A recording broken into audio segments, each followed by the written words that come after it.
Right now টলিগঞ্জের দর্শকপ্রিয় তারকা মিমি চক্রবর্তীকে তো আপনারা সকলে খুবই ভালো করে চিনেন, কেননা এই তারকা তার কেরিয়ারে একাধিক চলচ্চিত্রের মধ্যে উপহার দিয়েছে তিনি তার ভক্তদের। তাই তো বলাই বাহুল্য যে তিনি তার অভিনয় গুণে তার ভক্ত অনুরাগীদের মধ্যে নজরে থাকেন বরংবার। অন্যদিকে আগামী দিনে এই তারকাকে রক্তবীজ 2 চলচ্চিত্র অভিনয় করতে দেখা যাবে বলে জানা যায়, কেননা বর্তমানে চলচ্চিত্র নির্মাতারা চলচ্চিত্রের দ্বিতীয় খণ্ডের তৈরির ঘোষণা দেয়। পাশাপাশি চলচ্চিত্রটিতে মিমি চক্রবর্তী ছাড়া আরও অভিনয় করতে দেখা যাবে আবির চ্যাটার্জিকে, সেই সাথে চলচ্চিত্রের পর্দায় এবার আরও অভিনয় করতে দেখা যাবে সোহম চক্রবর্তীকে।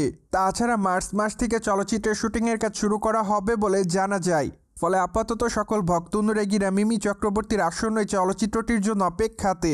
কিন্তু দুঃখের বিষয় এই যে সোহম চক্রবর্তীকে চলচ্চিত্রের পর্দায় কোন চরিত্র অভিনয় করতে দেখা যাবে তা অবশ্য এখনও চূড়ান্ত নয়।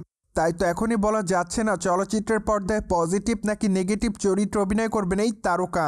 মোরওভার আপনারা সকলে জানেন 2023 সালে মুক্তি পেয়েছিল রক্তবীজ চলচ্চিত্রটি অবশ্য বক্স অফিসে ব্যাপক আকারে সাড়া ফেলে। ঠিক এরপর অবশ্য চলচ্চিত্র নির্মাতারা জানিয়েছিলেন তারা চলচ্চিত্রের দ্বিতীয় সিক্যুয়েল নির্মাণ করবেন, যার প্রেক্ষাপটে সম্প্রতি ভারতের গণতন্ত্র দিবস উপলক্ষে চলচ্চিত্রটির ঘোষণা দিয়েছে নির্মাতারা।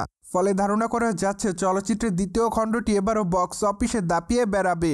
অন্যদিকে মিমি চক্রবর্তীকে সামাজিক যোগাযোগ মাধ্যমগুলোতে সর্বদাই সক্রিয় দেখা যায়, কেননা সেখানেই নায়িকা তার এফডিডের আপডেটগুলো তার ভক্ত অনুরাগীদের মধ্যে আপলোড করেন।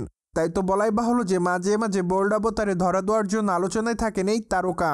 অন্যদিকে অবশ্য মাত্র কয়েকটা দিন আগে জানা যায় নির্মাতা সৃজিত মুখার্জির চলচ্চিত্রকে না বলেছে এই তারকা। মূলত চলচ্চিত্রের পর্দায় তাকে ঘনিষ্ঠ দৃশ্য এবং চুম্বনের দৃশ্যে অভিনয় করতে দেখা যাওয়ার কথা ছিল, যা অবশ্য করতে রাজি হয়নি মিমি চক্রবর্তী। তাই তো অবশ্য নিজের ইচ্ছা থেকে চলচ্চিত্র থেকে সরে দাঁড়িয়েছিলেন এই সুন্দরী। সো ভিউয়ার্স, জেনে তো নিলেন কবে থেকে শুরু করা হবে মিমি চক্রবর্তী রক্তবীজ 2 চলচ্চিত্রের শুটিংয়ের কাজ।